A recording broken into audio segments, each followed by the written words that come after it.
Marketing mix के 4 P थे: product, price, place और प्रमोशन। हमने प्रोडक्ट के बारे में पढ़ा, उसमें हमने 3 चीज़ें पढ़ी: ब्रांडिंग, पैकेजिंग और लेबलिंग। अब हम जो पढ़ने जा रहे हैं वो नेक्स्ट P के बारे में है: प्राइस।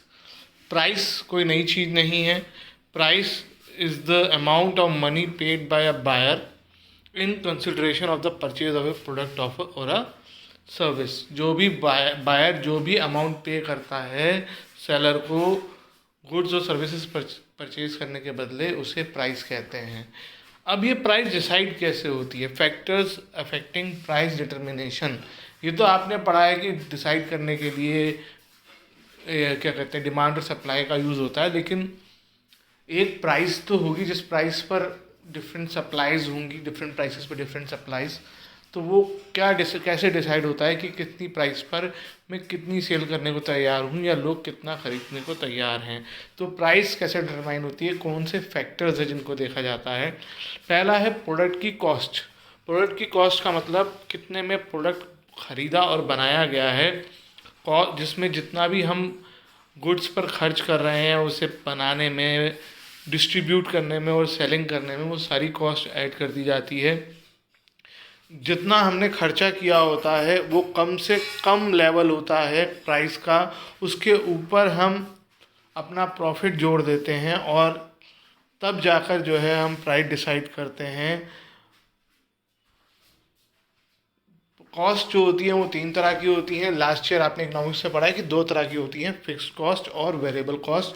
लेकिन तीसरी भी तरह की कॉस्ट होती है, semi variable cost. Fixed cost वो कॉस्ट होती है जो प्रोडक्शन पर डिपेंड नहीं करती है और वो सेम रहती है चाहे आप प्रोडक्शन करो या ना करो या कितने भी लेवल तक प्रोडक्शन करते रहो। वेरिएबल कॉस्ट वो कॉस्ट होती है जो प्रोडक्शन के अकॉर्डिंग चेंज होगी। अगर आप प्रोडक्शन डबल करोगे तो वेरिएबल कॉस्ट भी डबल हो जाएगी, प्रोडक्शन जीरो कर दोगे तो प्रोडक्शन भी वेरिएबल कॉस्ट भी जीरो हो जाएगी। डायरेक्टली प्रोपोर्शनल होती है, जिस जिस रेट से आप प्रोडक्शन बढ़ाओगे उसी रेट से वेरिएबल कॉस्ट भी बढ़ जाएगी। तीसरी होती है सेमी वेरिएबल कॉस्ट। इसमें फिक्स्ड कॉस्ट और वेरिएबल कॉस्ट का मिक्सचर होता है। ये कुछ हद तक वेरिएबल होती है और कुछ हद तक फिक्स्ड होती है। आपको इसके लिए एग्जांपल देता हूँ। सपोज हमने स्कूल में पढ़ाने के लिए 5 रूम कंस्ट्रक्ट कर लिए। एक रूम में 40 स्टूडेंट्स एकोमोडेट हो सकते हैं, तो 200 स्टूडेंट्स तक तो हमारी फिक्स्ड कॉस्ट है वो।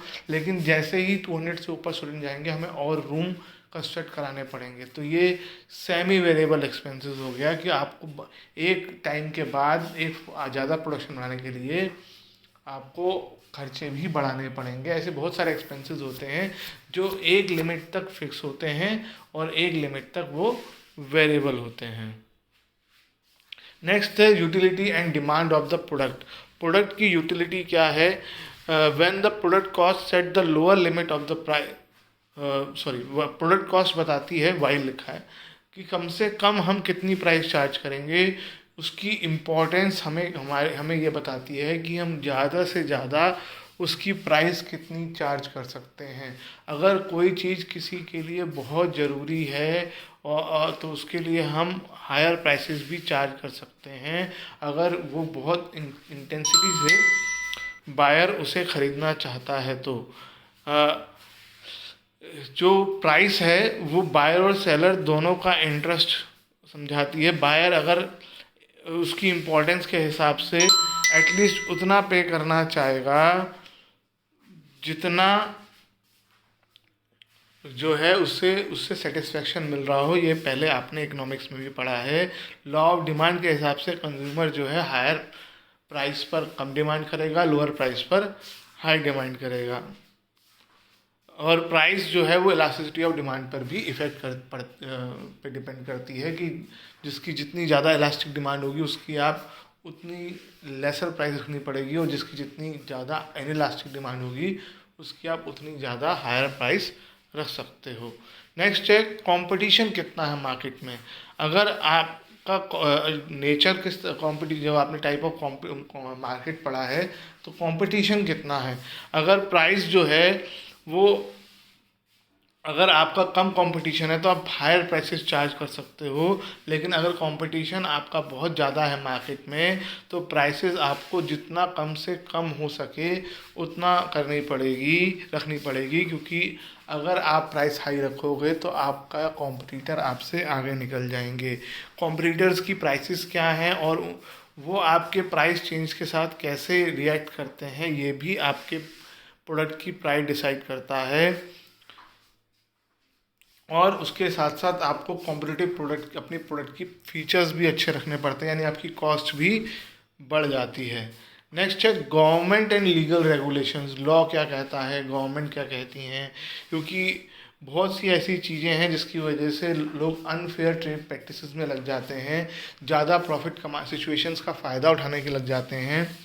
गवर्नमेंट जो है किसी प्रोडक्ट को डिक्लेयर करके, उसकी इसेंशियल डिक्लेयर करके उसकी प्राइस जो है अपने हिसाब से रेगुलेट कर सकता है। जैसे एलपीजी है जो आपके घर पे सिलेंडर आता है, या क्या कहते हैं सॉल्ट, शुगर, ये सब जो हैं एसेंशियल आइटम्स में काउंट होती हैं, तो इनकी प्राइस गवर्नमेंट रेगुलेट करती है, जो एक रेंज से ज़्यादा नहीं जा सकती। इन्होंने एक एग्जांपल दिया है कि मान लो एक ड्रग की कॉस्ट जो है, वो एक मेडिसिन की कॉस्ट 20 रुपीज़ पर स्ट्रिप है, लेकिन सेलर को मालूम है कि ये इतनी इम्पॉर्टेंट ड्रग है कि कंज्यूमर जो है उसे 200 में भी खरीद सकता है, लेकिन अगर गवर्नमेंट चाहे तो उसको कंट्रोल कर सकती है, अब उसे एसेंशियल आइटम डिक्लेयर करके, और इसका प्राइस सीलिंग कर देती है। आपने लास्ट ईयर पढ़ा है गवर्नमेंट, और उससे हायर प्राइसेस ऐसी चीज़ों की चार्ज नहीं की जा सकती। लेकिन जिसमें गवर्नमेंट कंट्रोल नहीं करती है, जैसे मोबाइल्स हो गए, ये सब चीज़ें हो गई, तो इनमें मोबाइल सर्विसेज में कर रही है गवर्नमेंट कंट्रोल, तो उस एक पर्टिकुलर अमाउंट से ज़्यादा प्राइसेस हम चार्ज नहीं कर सकते। मार्केटिंग मेथड यूज़, हम कौन से मेथड यूज़ कर रहे हैं मार्केटिंग के, टीवी में एडवर्टाइजमेंट, न्यूज़पेपर में एडवर्टाइजमेंट, डिस्काउंट्स एक्सेट्रा जो भी हम यूज़ कर रहे हैं सेल्स प्रमोशन के, पैकेजिंग कैसी है, हम प्रोडक्ट की कितनी वैरायटी बना रहे हैं, कितना क्रेडिट देते हैं, उधार जितना देते हैं, होम डिलीवरी दे रहे हैं, तो इन सब से भी प्राइस डिसाइड होती है। हम जितनी ज़्यादा सर्विसेज देंगे उतनी ज़्यादा हमारी कॉस्ट बढ़ जाएगी और ऑटोमेटिकली हमें हायर प्राइस चार्ज करना ही पड़ेगा। उसके अलावा अगर कोई हम ऐसी सर्विस दे रहे हैं जो यूनिक है तो हम हायर प्राइसेस चार्ज कर सकते हैं, क्योंकि हमारी सर्विसेज और हमारे कॉम्पिटिटर से कुछ अलग हैं।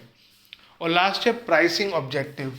हम प्राइसेस रख के उससे क्या अचीव करना चाहते हैं। वैसे तो हर एक कंपनी का ऑब्जेक्टिव होता है प्रॉफिट कमाना, लेकिन अगर आपने इकोनॉमिक्स ध्यान से पढ़ा हो तो शॉर्ट रन बोलते हैं और लॉन्ग रन बोलते हैं। शॉर्ट रन में आप प्रॉफिट कमाना चाहते हो कि लॉन्ग रन में प्रॉफिट कमाना चाहते हो। आप जियो का एग्जांपल ले सकते हो कि उसने लॉन्ग रन में प्रॉफिट कमाने की सोची, इसलिए उसने शुरू में फ्री ऑफर किया और अभी भी उसकी प्राइसेस बाकी कंपनी की प्राइसेस से कम है, इसलिए उसका कस्टमर बेस सबसे ज़्यादा है और वो प्रॉफिट हायर प्राइसेस चार्ज करके नहीं, वो हायर सेल्स करके कमाना चाह रहे हैं। The objective is stated to be maximize the profit, but there is a difference in maximizing profit in short run and in the long run. Short run में profit ज़्यादा कमाने का तरीका है प्राइसेस हाई कर दो, जैसे दिवाली टाइम में प्राइसेस हाई कर दो, उस टाइम में सेल बढ़ेगी। लेकिन दूसरा तरीका, अगर आप लॉन्ग रन में कमाना चाहते हो तो आपको कस्टमर्स बढ़ाने पड़ेंगे, आप चाहोगे कि आपकी ज़्यादा से ज़्यादा सेल हो, तब आप प्राइसेस लेसर रखोगे। शॉर्ट रन में प्रॉफिट कमाने के लिए प्राइसेस हाई रखोगे, और लार्ज रन में अगर आप प्रॉफिट कमाना चाहते हो, लॉन्गर पीरियड तक प्रॉफिट कमाना चाहते हो, तो आप प्राइसेस लोअर रखोगे, जिससे आप ज़्यादा मार्केट कवर कर सको। प्रॉफिट मैक्सिमाइजेशन के अलावा प्राइसिंग ऑब्जेक्टिव और भी रीज़न से होते हैं, और भी चीज़ें हो सकती हैं प्राइसिंग ऑब्जेक्टिव में। पहला है ऑब्टेनिंग मार्केट शेयर लीडरशिप। इसमें जियो बिल्कुल फिट बैठता है। जियो का ऑब्जेक्टिव क्या था प्राइसिंग फ्री करने का या कम रखने का, कि वो ज़्यादा से ज़्यादा लोगों को अपना कस्टमर बना दे। तो ये एक ऑब्जेक्टिव हो गया। Surviving in a competitive market. Jio अगर नॉर्मली आता तो पहले से बहुत सी कंपनियां मार्केट में अवेलेबल थीं, आइडिया, एयरटेल, जो कि एस्टेब्लिश थी, और बहुत छोटी छोटी टाटा डोकोमो, टाटा इंडिकॉम और बहुत छोटी छोटी कंपनी भी आपस तब compete कर रही थी। और लेकिन इन्होंने 4G फ्री में लाकर जो है एक रेवोल्यूशन ला दिया और पहला काम ये था कि मार्केट में सर्वाइव करना। अगर वो नॉर्मली आते तो सर्वाइव नहीं कर पाते, क्योंकि बहुत कंपटीशन फेस करना पड़ता इन कंपनी से जो पहले से एस्टेब्लिश थी, जिनके कस्टमर्स पहले से अवेलेबल थे, तो तब वो उनके साथ सर्वाइव करना नॉर्मली मुश्किल हो जाता। तो इस तरीके से कंपनी ने डिस्काउंट्स पे, कम प्राइस पे प्रोडक्ट को ऑफ़र करके इवन फ्री में प्रोडक्ट ऑफ़र किया, जिससे वो मार्केट में अपने आप को एडजस्ट कर पाएँ। अटेनिंग प्रोडक्ट क्वालिटी लीडरशिप, अब हमारी जैसे आईफोन वाले करते हैं कि वो अपने हाई क्वालिटी और मेंटेन करते हैं, वो रिसर्च और डेवलपमेंट पे काफ़ी हैवी एक्सपेंडिचर करते हैं, और इसी वजह से वो अपने प्रोडक्ट की प्राइसेस भी हाई चार्ज करते हैं। तो इन सब की वजह से भी प्राइसेस पर इफ़ेक्ट पड़ता है। आईफोन वगैरह की प्राइसेस इसलिए राइज़ होती हैं क्योंकि वो रिसर्च एंड डेवलपमेंट पे बहुत पैसा खर्च करते हैं।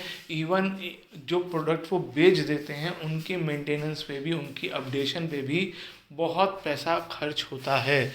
मैंने पहले भी आपको एक वीडियो में बताया था कि आज की डेट में जो मोबाइल्स आ रहे हैं उनमें इम्पॉर्टेंट चीज़ ये है कि वो अपनी सॉफ्टवेयर अपडेट्स कितनी जल्दी जल्दी देते हैं। तो सॉफ्टवेयर अपडेट देना आसान नहीं होता, क्योंकि जो आपने मोबाइल बना दिया है उसको 2 साल बाद भी उसमें अपडेट्स देना, जबकि टेक्नोलॉजी चेंज हो चुकी है, नए हार्डवेयर आ चुके हैं, नए सॉफ्टवेयर आ चुके हैं, तो उसमें बहुत सारा रिसर्च वर्क लगता है। कई बार बग्स आ जाते हैं, कई बार चेक करना पड़ता है, बहुत रिसर्च हर एक, इसलिए जो MI जैसी कंपनी है वो अपने मोबाइल से बहुत जल्दी जल्दी सॉफ्टवेयर अपडेट नहीं देती है, क्योंकि वो एक साल में बहुत सारे मोबाइल लॉन्च करती है, तो उसके लिए बहुत कॉस्टली हो जाएगा। लेकिन आईफोन, नोकिया, वन प्लस ये अपने मोबाइल में रेगुलर अपडेट्स इसलिए दे पाते हैं क्योंकि इनके लिमिटेड मोबाइल्स मार्केट में आ रहे हैं और ये उन्हीं पर वर्क करते हैं, और ये प्रोडक्ट कॉस्टली भी